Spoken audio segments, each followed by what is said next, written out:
Thank you all so much for taking the time out of your busy and possibly somewhat more complicated pandemic schedules to join us today for this webinar version of our UNT HR Collaborative Initiative. Though we really wish that we could gather together as we typically do over lunch, we're really excited to be able to provide this through our amazing technology, thanks Zoom. Today our agenda is going to focus primarily on our keynote speech, Transition on Purpose by Tony Bridwell, who's the CVP CPO of Ryan LLC, and this will be followed by a moderated Q&A session. In the time remaining after the Q&A, I'm going to be providing a quick summary of some results of a study I'm working on, and then we'll conclude by 2:15 with the announcement of our next webinar event. So before we get started, I wanted to let you all know a little bit more about the approach we're going to be taking for the remainder of 2020, because as everyone is experiencing, I'm sure things are a little bit up in the air. First, our current plan for the HR Collaborative Initiative involves providing additional virtual sessions for you all on topics that are relevant to current work circumstances and navigating the new work environment that the COVID-19 pandemic has bestowed so nicely upon us. We have ongoing research opportunities as well and are happy to partner with your organization to address any problems, identify trends, and provide solutions to help you navigate any day-to-day concerns that you're having, as well as any issues that have arisen due to COVID-19. Our faculty is made up of experts in research in employee retention, improving the work, non-work domain, employee identity, diversity and inclusion, team learning, and support for employees, among other areas. We're also pretty cheap and often free. So if you're interested in utilizing faculty-led research to explore key facets of your organization and identify some solutions for your specific challenges, please get in touch with either me or Kathy Western, or you can visit our website at cob.unt.edu/HR. We're happy to listen to you and learn about what your current situation is like, and also work with you to curate a customized approach that's going to fit your needs. Additionally, we have some upcoming mentoring opportunities for anyone who might be interested in mentoring an HR student. Our UNT SHRM chapter began a mentoring program several years ago and has continued to see it grow. In the next few weeks, we're going to begin the process of recruiting mentors for our SHRM chapter members. There's not going to be a face-to-face requirement. I know in the past that we've required that you meet up for coffee or something like once in the semester. Due to the COVID concerns, of course, we're not going to be requiring that. So that means that all the meetings can take place virtually or over the phone. So if you're interested in becoming a mentor for an HR student, please reach out and let us know. Again, either myself or Kathy, or you can check it out on our website. Finally, I'd like to say a special thanks to those of you who were able to make a donation to our efforts as you, signed up for this event and registered. Donations go to support students, faculty, and research, and we have additional sponsorship opportunities for future events, student sponsorship, etc. So please reach out to us if you're interested in working together to support these initiatives. And again, you can visit cob.unt.edu/HR for more information. So that takes care of business for now. So without further ado, I'm really excited to introduce our keynote speaker, Tony Bridwell, who looks a little different today than he did in the picture. Rocking the COVID beard. Tony is a highly recognized thought leader in corporate culture, learning and development, and human resources with more than 25 years of global leadership expertise, inspiring, motivating, and empowering employees to realize their highest potential. In his current role as the Chief People Officer for Ryan, he leads the Global Human Resources Department, focusing on enhancing, communicating, and driving Ryan's award-winning culture to support the firm's strategic vision while gaining greater competitive advantage by attracting, developing, and retaining the most talented tax professionals and associates in the industry. Ryan is an award-winning organization and ranked 52nd on the 2019 Fortune 100 Best Companies to Work For list, and has received several other accolades, including Glassdoor's 2019 Best Places to Work for U.S. Large Employers, the 2019 Best Workplaces for Women in Canada, and a top 20 honor on the Best Companies to Work For in Texas list. In his most recent role as a senior partner for the global consulting firm Partners in Leadership, Tony worked with some of the top organizations in the world, helping maximize their cultures to meet and exceed business objectives and deliver greater shareholder value. As the former Chief People Officer of Brinker International, Tony led a global team in support of more than 60,000 people. His work transforming the Brinker culture to the next level garnered him the highest acclaim and recognition from his peers in the industry. Tony is an accomplished author, speaker, and consultant in the work of purpose and culture, and brings hand-on experience as a practitioner of maximizing high-functioning cultures. He was selected as the 2015 HR Executive of the Year by Dallas HR and won the 2015 Strategic Leadership Award from Strategic Excellence HR. Tony has been a facilitator and featured speaker for organizations in 30 countries. He leads leaders seek and thrive on his high energy and captivating style. Aside from his presentations and facilitation summits and keynotes from numerous organizations, he's been featured as a speaker for multiple conferences and associations, and has also worked with executive leaders at some of the world's most acclaimed organizations, such as Halliburton, Citibank, Baxter Healthcare, Dell, Kimberly-Clark, Kellogg's, AT&T, Lockheed Martin, and the list goes on and on and on. Tony is also the author of several articles and 5 books, the most recent being Saturday Morning Tea, The Power of Story to Change Everything, which was published in January of this year. In addition to his professional commitment, Tony is dedicated to multiple organizations. He's a member of SHRM and serves on the board of directors for Southwest Transplant Alliance, a nonprofit organization that serves as the bridge between those who make the decision to donate their organs and those needing a life-saving organ transplant throughout much of Texas. As if all this doesn't keep him busy enough, he also has a weekly podcast called Breakfast with Sis that he co-hosts with his daughter, Allie. Tony has been married for 28 years, has 3 grown children, and resides here in Dallas. So please welcome me, or not me, please join me in welcoming Tony Bridwell. Oh my gosh, Dr. Hancock, thank you so much. I'm beginning to wonder, did you interview my mom for that? Because that was wow, probably more than anybody needed to know. Look, at the end of the day, this is one of the most important parts that you need to know. If you were listening early on, Dr. Hancock said that I'm currently the Chief People Officer with Ryan, and if that rings a bell, it should. Ryan LLC, based here in Dallas, Texas, is actually founded and led by G. Brent Ryan, who, as everyone on the call should recognize, we have a fondness for UNT. And so it's a true honor to be here and to spend some time. And as a matter of fact, I love it when I get to spend time on campus and speaking to classes and everything, but this is quite frankly the next best thing. And to see so many shiny faces on the screen, this is really awesome. So thank you for turning your camera on and letting me at least look at other human beings today. So that's always a good thing. Look, we're going to talk about transition on purpose. And what's really, really fascinating about this topic, and I've been asked to speak on this topic a couple of times. As a matter of fact, earlier this year, the Texas SHRM chapter asked me to speak on this topic to the entire state SHRM audience of 26,000 HR professionals. And as we're considering transitioning, ultimately the conversation was, how do we transition, quote unquote, back to work? Well, guess what?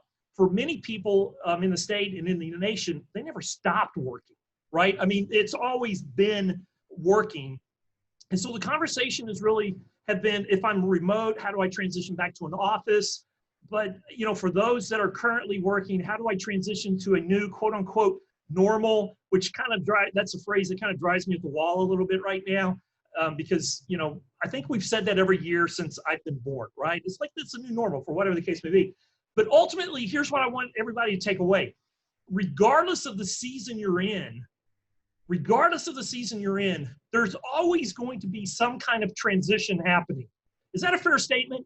I mean, can we just say that there's always going to be some kind of transition happening, whether we're transitioning or transforming a company, or whether we're moving from home back to an office, or whatever the case may be. And so it's really an evergreen conversation that we're going to have, okay? And so when I talk about transition on purpose, I want to wrap your head around some concepts around transitioning. Now, I am going to get a little prescriptive on how we here at Ryan are focused on transitioning people from a virtual environment possibly back into an office environment, or whatever that looks like. So we are going to talk a little bit about pandemic, but also I'm going to open the aperture a little bit, and we're going to have this conversation on what it looks like in a bigger way, in a bigger lens. So let's hit the pineapple and go one slide in.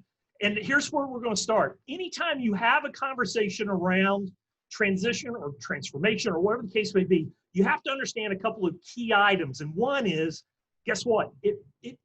It involves people, right? So here's the crazy thing. Until the machines take over completely, any transition is going to be part of people, and people make up culture.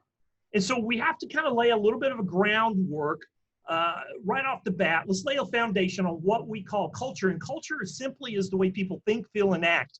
Simple definition. Look, I'm a simple kid from South Oklahoma. I got to keep it really basic. And so culture is the way people think, feel, and act. Are there some bigger definitions? Yes, there are. But let's just work with this as our working definition today. Culture is the way people think, feel, and act.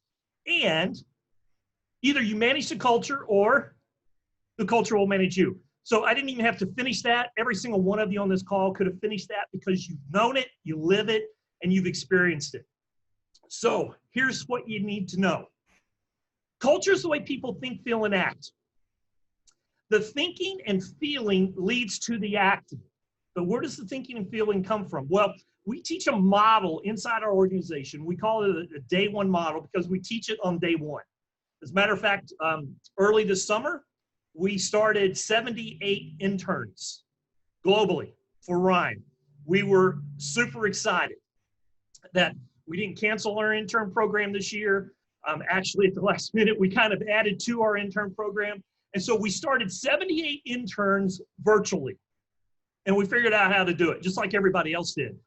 And so in their virtual onboarding, hour one, they spent with IT, right? I mean, here's your laptop, here's how you turn it on, here's how you get logged in. Hour two, they spent with me. And we talked about culture. We talked about the culture at Ryan, and most importantly, we talked about how culture works. And we teach them a model, and here's the model, and we'll teach it to you. It's very simple. We call it the experience cycle. It starts with experiences. Now, here's what we say. Lisa Crone wrote an amazing book called Wired for Story. And in this book, she had this sentence that just absolutely lit my brain on fire. Story is the language of experiences. And that is so true because each and every one of us is hardwired for story. Since the beginning of time, we've transmitted, communicated, did everything through stories. And story is the language of experience. So experiences through stories impact how you think and feel. You have an experience, it's going to impact how you think and feel. And how you think and feel drives what you do. And here's what's important. What you do always gets you something. Do get, right? You do something, you get something. Now, let's just kind of level set. When you do something and you always get something, it's not always desired. Sometimes you get an undesired outcome, but you always get an outcome. So do get. So the way that the model works is this. Stories impact how you think and feel. How you think and feel drives what you do. What you do gets you something. And every time you get something, it tells you a story. So it's a cycle. Now, with that in mind, anytime you focus on a transition, it is very common for people to get into the tactical part of how you're going to transition anything, right? The nits and bits of what people need to be doing in a transition. The real competitive advantage actually happens at the story, and that's when you transition on purpose. When you transition or transform, you do it on purpose by starting with stories. So let's hit the pineapple and go to the next slide. I'm going to show you how these stories work because stories happen in three ways. They happen when you show up. That's the first way that you have a story. They happen when you speak up, and then they finally happen when you sync up. So let me unpack each one of those very carefully. Look, we've all had this experience that someone shows up in the room. If you can remember back when people actually came into the room with you, they show up in the room and their presence created a story. Now, I'm gonna put it in today terms. If I showed up in a public space without a mask, I would be telling a story to everybody around me without saying a word. So when we show up, we tell stories just by our presence. And for many leaders, we tend to forget that often our presence is telling the story and what the story is. So that's the first way. When we show up, we tell stories. The second way is when we speak up. Now, this one's pretty obvious. I mean, come on. We say words come out of our mouth, and we speak up and we tell stories. But here's what we frequently forget. the tonality and the emotion in those words that we're speaking, well, quite frankly, that tells a bigger story than the actual words. The tonality of the words that I use actually tell a bigger story than the actual words I'm using. Because quite frankly, I can say thank you in a pretty snarky tone, and it tells you a story. Even though the word is supposed to be something of appreciation, the tone actually comes out anything but appreciation. So we have to pay attention. What's the story our words are telling, but what's the story our tone is telling? And then finally, sync up. Now, this is what's interesting about the sync up story.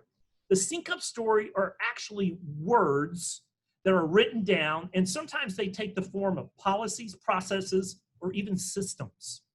And they run in the background. This one is one that anytime you're thinking about transition or transformation, this one gets missed frequently until it's too late. Now, the sync up story is vital because what happens is I want to move from here to here, and I have showed up the right way, and I have said all the right words in the right tone, but yet I've left a policy or a process in place that was legacy, and ultimately it undermines how people think and feel. Because if I have a policy that says one thing, but I say something different, that's going to impact how people think and feel about what I'm asking them to do, and it's going to cause their engagement to wobble. And so 3 stories that we're constantly telling. When we show up, when we speak up, and when we sync up, this is the beginning of any transition or transformation if you want to do it on purpose. So it all begins with the story. Now, over the last, I don't know, pick a number, 5 months, 6 months, 12 months, whatever the case may be, I've been watching impactful stories that when people show up, they tell the story. When they speak up, they tell the story. And even when they sync up, the words that they write, which by the way, we all know that when we write words, they're toneless, right? Can we all agree about that? When we write a word, it's toneless. We did a little bit of research here at Ryan with some of our entry-level individuals, and we asked them, in the course of a week, how many emails do they send out, and on average, how many words are in those emails. By mid-career, get this, by mid-career, an average person will have typed nearly 3 million words by mid-career. Every single one. Now, that's kind of freaky. Some of you are thinking, that was yesterday for me, right? I totally get it. But here's what's crazy. Every word that you type, and this is going to freak you out, this is going to be brain glue, and I'm sorry about it because it's going to totally mess you up. But every word that you type in tone in your head, right? You're typing in tone. It's like, what are you thinking? Send. And you typed it in tone. But here's what's crazy. The minute you hit send, the tone is gone. And it's actually read by someone else's tone. And so when we put words into a sync up type of story, we have to pay close attention to the words, the processes, and the policies and the systems that we put in place. Now, with any transition, if those aren't aligned, you're in trouble. If they are aligned, here's what I've discovered. There's 3 ideas on how to make these stories very powerful. So let's hit the button. I'll show you what these 3 ideas are. The first idea is this. When I tell stories, they need to be sincere. When I tell stories, they need to be clear. And when I tell stories, they should be compassionate. Now, when I've gone back and I've looked at the leaders that have been most effective throughout all of history, but especially over the last 5-6 months, the leaders that have told these types of stories are the ones that have been the most effective in moving people from point A to point B. So sincere, let's unpack that just real briefly. This idea of sincerity is the leader or the individual who has an authentic way about them, right? It's this idea of progress over perfection, right? It's like I'm actually a human. It's the word sincere is really a fascinating word. I'm a little bit of a word geek. It's actually a Greek word. It's over 2,000 years old. And the word in Greek actually means to be judged by light. That's what the word sincere is to be judged by light. And so, 2,000 years ago, somebody in the marketplace would buy a clay pot. And if the person that made it, the potter who actually made that clay pot, if they weren't paying attention and that clay pot dried too quickly, it would crack. And the potter had to make a choice. Break it up and start over again. Time and materials. I mean, come on, let's do the ROI on that. Or fill the crack with wax, glaze over it, and sell something broken as authentic. Now, a wise person coming through the marketplace would actually take that clay pot, which is not a McDonald's cup, but let's just say this is a clay pot, and they would actually hold it up to the sun, and the sun would reveal the cracks, sincerity, to be judged by light. And so the idea of sincerity in our stories, it's not about being broken, because I'm standing in front of you right now, the most broken person on the Zoom call. It's not about being broken, but it's about our humanness to say that it's okay to have some cracks. It's okay to have some skin knees. It's okay in my authenticness to say that I'm not perfect, but I'm making progress. That's what the concept of sincerity is when we tell stories. So is the story that we're telling when we show up, speak up, and even when we write and when we sync up, is that story one of authentic sincerity? Now, the second one is clarity. You got to understand this. This is crazy. Check this out. At our DNA level, we actually crave certainty. We need to know, we want to know at a DNA level for certain what tomorrow is going to hold, right? I need to know with all certainty when this thing is going to end and what's going to happen tomorrow. We want certainty. But the only thing certain about certainty is that you can't be certain about certainty, right? There is no certainty in life. However, get this, we crave certainty, but we follow clarity. Because it's in that clarity that we find comfort and hope. And people need hope. There's been some tremendous research out of the University of Oklahoma, as I believe it's Dr. Hellman, in the University of Oklahoma, who has studied and measured hope. And the individuals that he discovered and measured where they were hopeful, there were two areas that they measured: pathways and agency. Do I have a goal and do I have a path to that goal? Is it clear? And ultimately, when people went from hopeful to hopeless, it was because one of those two or both were blocked or not clear. And so clarity actually provides us with the inspiration inside. It's a story that moves us, but it also gives us hope to move forward toward something. Now, I'm going to give you a little insight on clarity. The human brain is a wonderfully made organ, but it does have some limitations in certain parts of our brain. And one of those limitations is how much we can hold in immediate, what's called fast memory. Now, on the slow side, on the slow memory side, think of it as like the filing cabinet. You can hold a lot of stuff there. I can pull up stuff from when I was like 3. It's completely useful or useless, but it's still there. It just takes me a little while to get to that filing cabinet. The older I get, the longer away that hallway is. But in my fast brain, I have the ability to recall 3 to 4 items very, very quickly. Now, here's what's crazy. Frequently, we try to set goals for transition, and we say, here's the 20 things we need to do. Your brain can't hold 20 things all at once.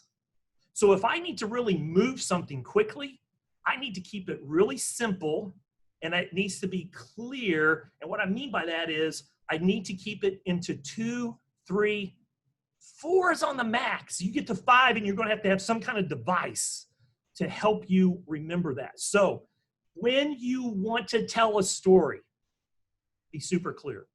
Keep it simple. Keep it bite-sized, 2 to 3 items, and you can move forward. Clarity encourages people to move. It provides hope. And then finally, compassion. Now look, compassion is a word that is not discussed very frequently. I think it should be discussed more often, quite frankly. There's two ideas of compassion that I've unpacked over the course of the last several years. I wrote about it in 2 of my books.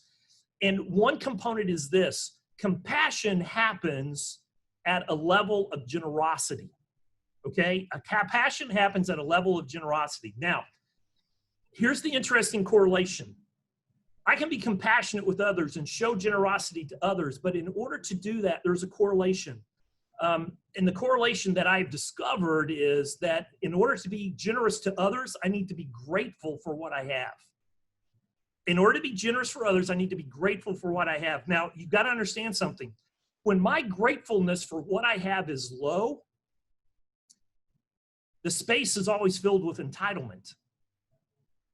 When my gratefulness for what I have is low, the space is always filled with entitlement. And when I become entitled, it becomes increasingly difficult for me to be gracious. And compassion begins with a level of generosity or graciousness toward other people. So that's the first component. The second component is this crazy idea of forgiveness. I started talking about corporate forgiveness about 4 years ago. And the first people that I talked to, they said, forgiveness, really? Yeah, man, that doesn't seem like a very corporate thing to talk about. Look, corporate unforgiveness diminishes well-being and diminishes engagement inside organizations quicker than anything else. And when we choose not to forgive a coworker or another individual, we actually create 2 prisons. One is for myself, because when I am not forgiving, and by the way, this is the number one person we don't forgive, is ourself.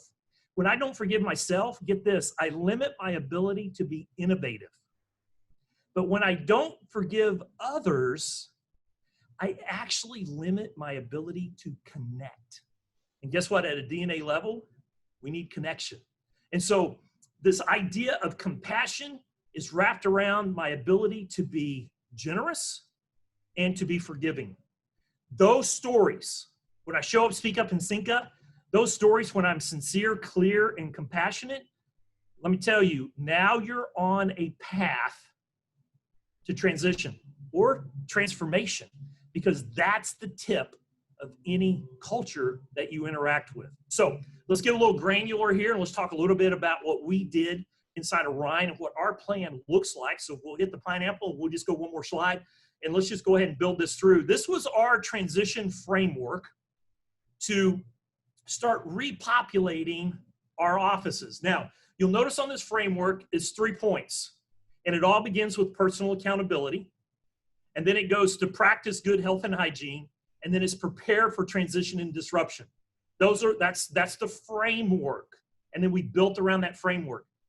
Inside our firm, we talk about accountability every single day. We actually have a definition that we teach you day one on what accountability looks like. Now, look, anytime I've interviewed somebody in my career, I always ask 2 questions that are, regardless of the role, everybody gets these 2 questions. First question is, give me a definition of culture. The second question is, define accountability. Now, it's not so much that they hit word for word, but I'm listening for one of 2 things, because accountability will be one of 2 stories that they tell. It'll either be internal or external. And an external story of accountability sounds like this. When something goes wrong, I just want to know whose throat to choke. That's an external accountability. It's someone else that I need to hold accountable. Now, the internal accountability definition sounds like this. Hey, look, if it's going to be done, I've got to figure out how to do it. I'm personally accountable, and I take that and I internalize that. When accountability is overwhelmingly external, you get a lot of excuses in your culture, and you get a lot of reasons as to why something can't be done, and the story that's told will wear you out. It'll cause the wheels on your bus to wobble greatly. So you want to make sure that you define accountability, and I'm going to show you a definition here in just a moment, that you define accountability so that you create personal accountability for what you need people to do. The second is practice good health and hygiene. Now, this sounds like pretty common sense, but here's what we need to understand. It's common sense, but it's not common practice. And what I mean by that is this. Years ago when I was consulting, I actually had a client who came to me and they said, Tony, we have safety as one of our results and it seems like our numbers are going up. And I said, well, okay, so talk to me. What have you been doing about this? And he said, Tony, you've got to understand safety is a top priority for us. And at that point, I realized where the potential problem was. Because the story that I'm telling is that safety is a top priority. Now, when you sync up and you start looking at systems and processes in this particular organization, one of the processes that they had was the way they invoiced. And the way they invoiced is every month. They were a distribution center. And the way they invoiced was every month. And so the more packages they actually shipped out the door at the end of the month, the better their revenue was. It was a system. That's how they synced up. It was the story that was told.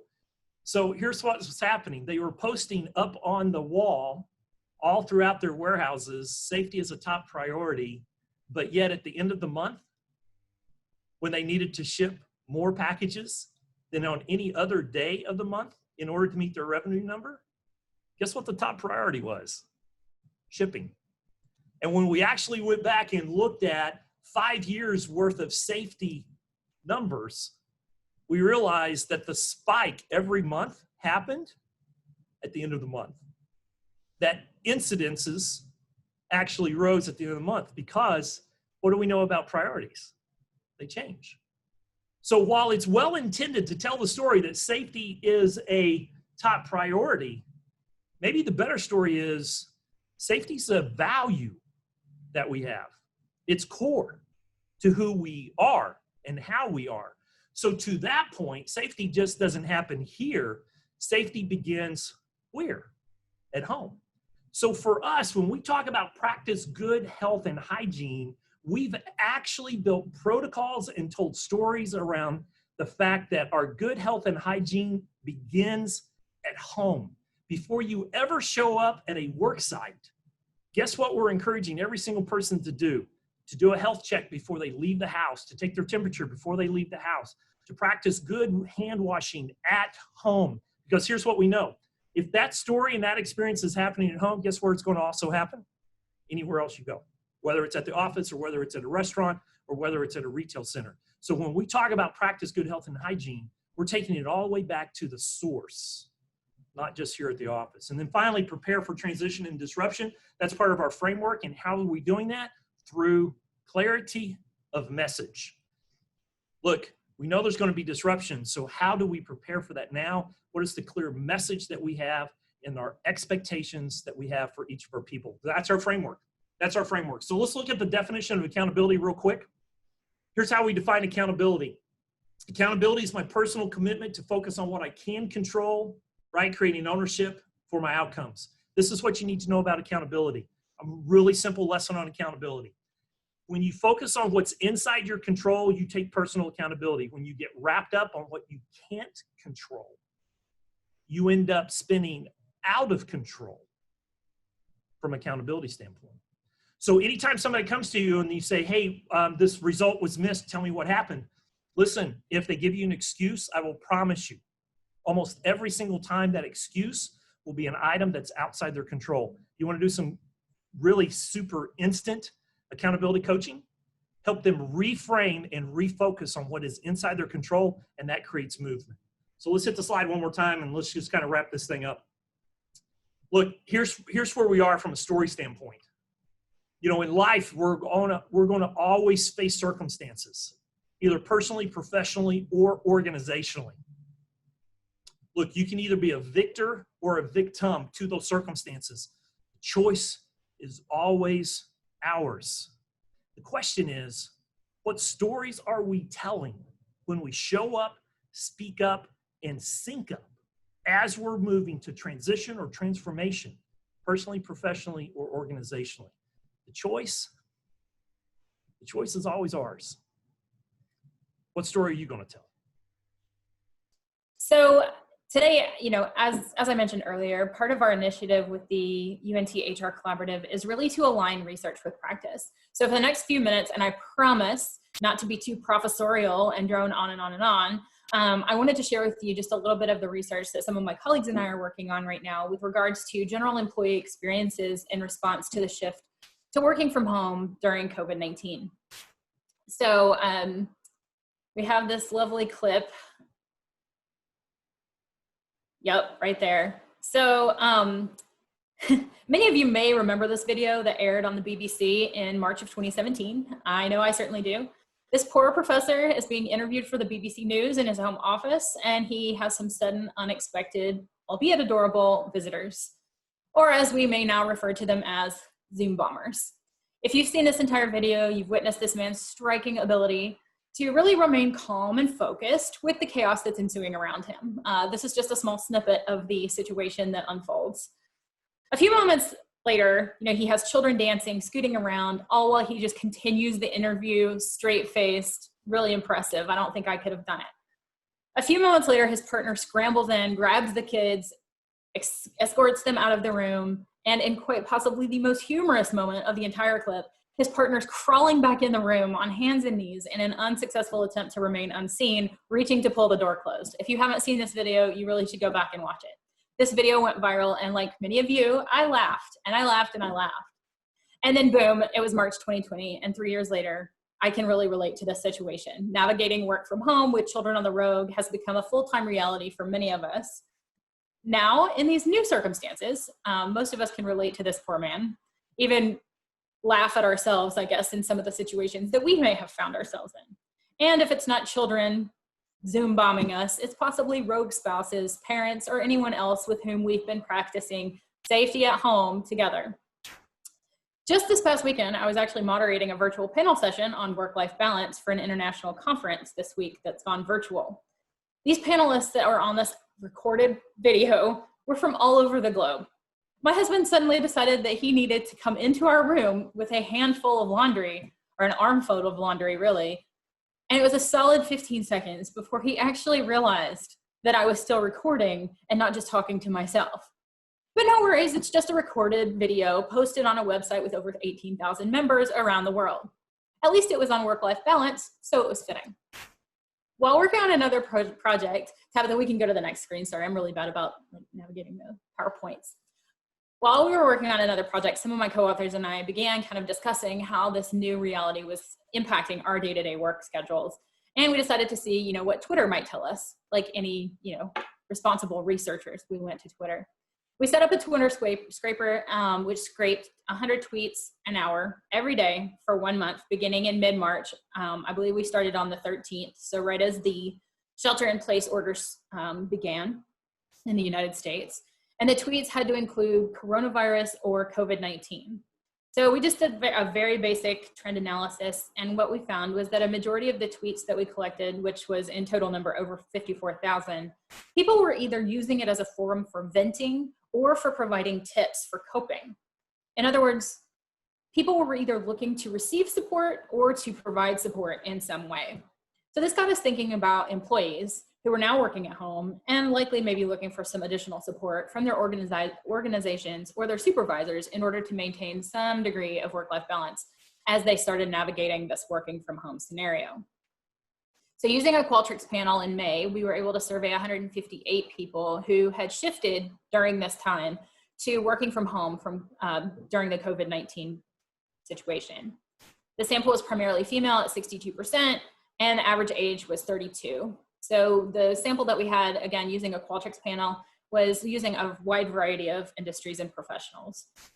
So though this data is currently just relational and not causal, because we're still in the second wave of data collection right now, we do have some findings that may be useful. Again, they're not causation, it's correlation. So just keep that in mind. First, our initial thought with regards to the need for support was in fact substantiated. We asked participants to respond to questions about their perceptions of support prior to working from home due to COVID, as well as at the moment of taking the survey. So basically having worked at home from COVID for about 1.5 to 2 months. Unsurprisingly, employees do still need to feel that they're being supported by their organization and their supervisors during this crisis in order to experience some degree of work-life balance, or in order to help with that. However, the relationship that we found between organizational support and work-life balance was actually weaker during COVID, suggesting that even though organizational support is still important, work-life balance may not be quite the same, regardless of support from the organization, as it was prior to working from home, as that video clip that we just saw may indicate. Conversely, and a little bit surprising, supervisor support was more strongly related to work-life balance during COVID rather than prior to COVID. So this suggests that support provided to employees by their supervisors is actually even more important in establishing work-life balance during this time. So things like supervisors being understanding about the situations that people are finding themselves in, providing flexibility in scheduling and in deadlines, or just engaging in regular check-ins in order to determine how their employees are doing, can really be supported and may be particularly important as people navigate kind of this new territory. So not new normal, just new territory. We also found that a decrease in work-life balance is strongly associated with increased levels of burnout and also with decreased levels of engagement. So overall, our findings here suggest that endorsing supervisors to act somewhat as conduits for supporting employees, whether that's encouraging them to be flexible, encouraging communication and increasing communication with employees, although tying it back to what Tony just said, clear communication, making sure that there's a certain level of clarity with it so as to avoid confusion, or whether or not it's just reiterating that they are in fact a resource for employees, really could be important in helping employees to establish some degree of work-life balance during this time. And as research has shown, work-life balance is a driver of employee performance. And so this may positively reinforce productivity during these somewhat challenging times. So if we can go to the next slide. I don't know if any of you have been walking a lot since being stuck at home. I have, and on those walks, I've been listening to a lot of podcasts. So one of those is 10% Happier by Dan Harris. And a few months ago, he interviewed the former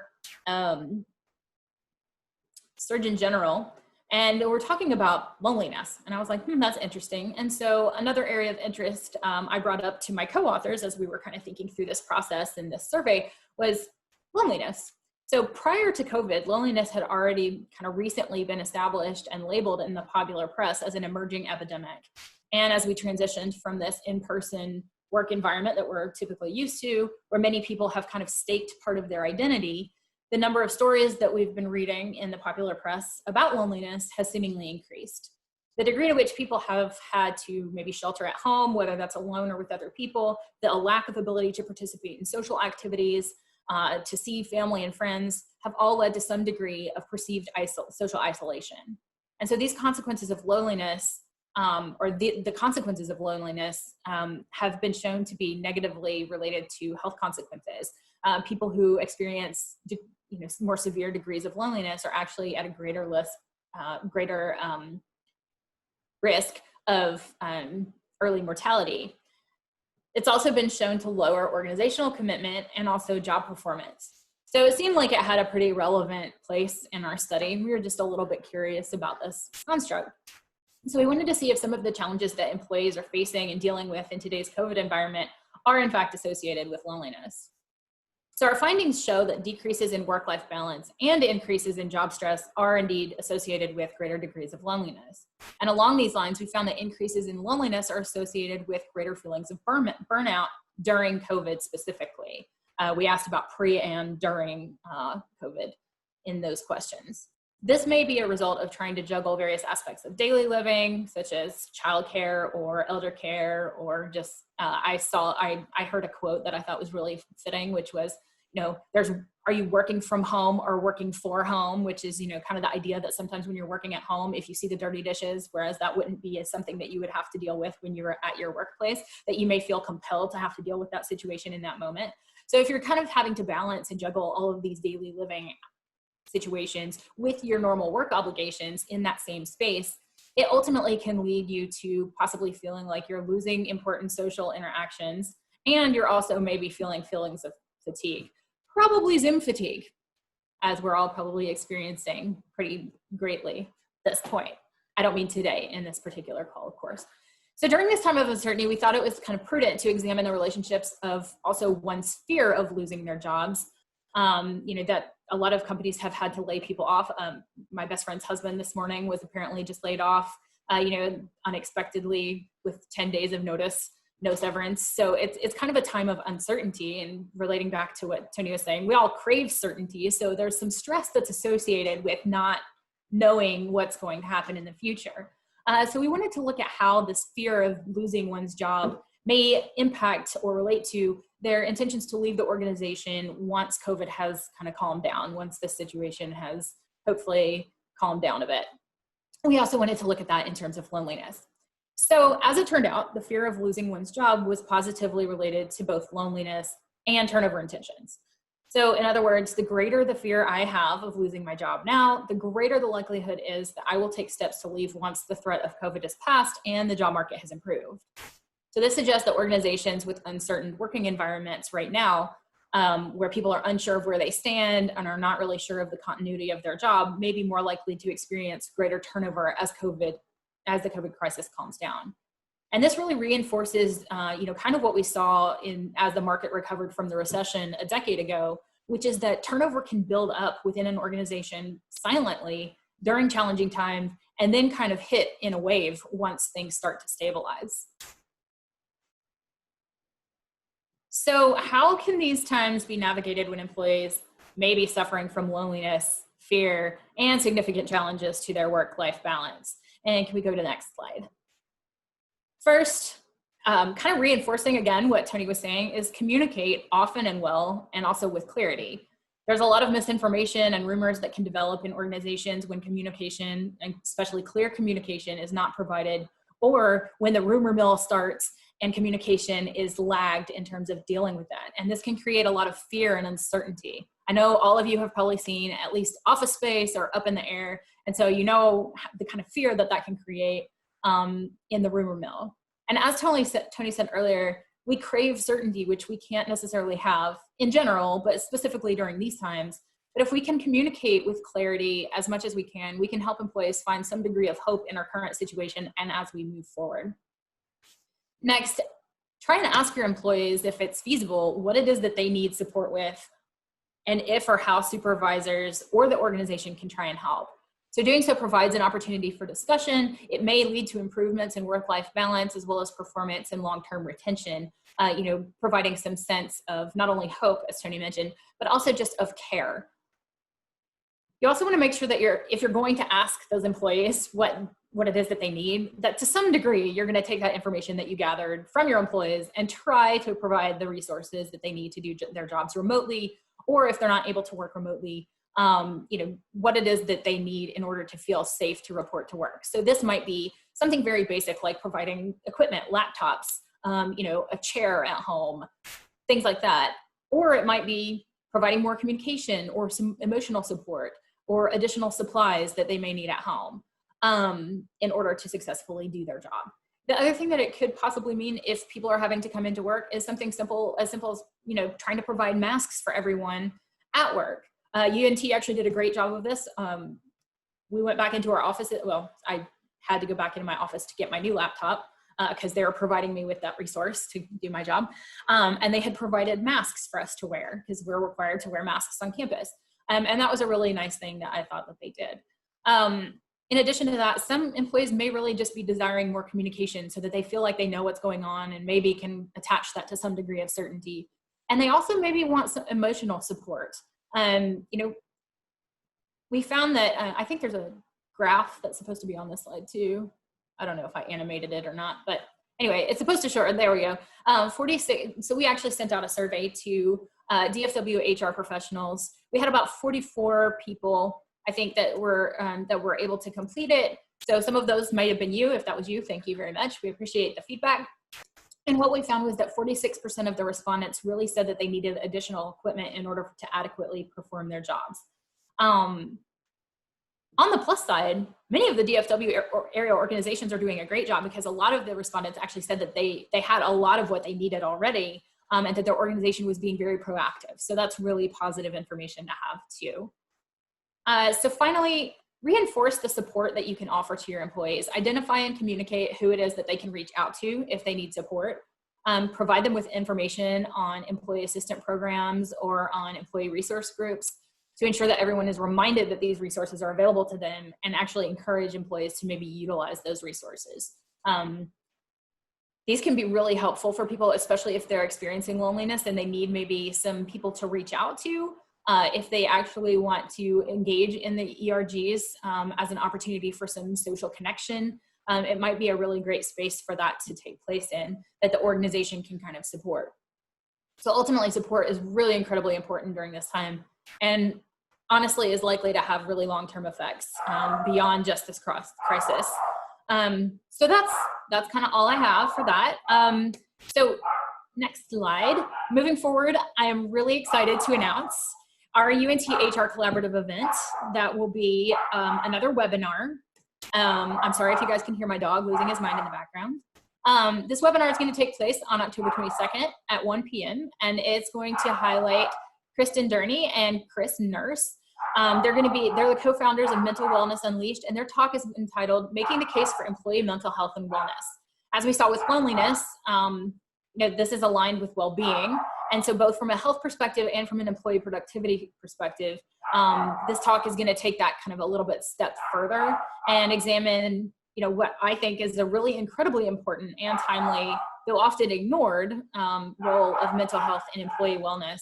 So we're really, really looking forward to this talk. We hope that you guys will join us again.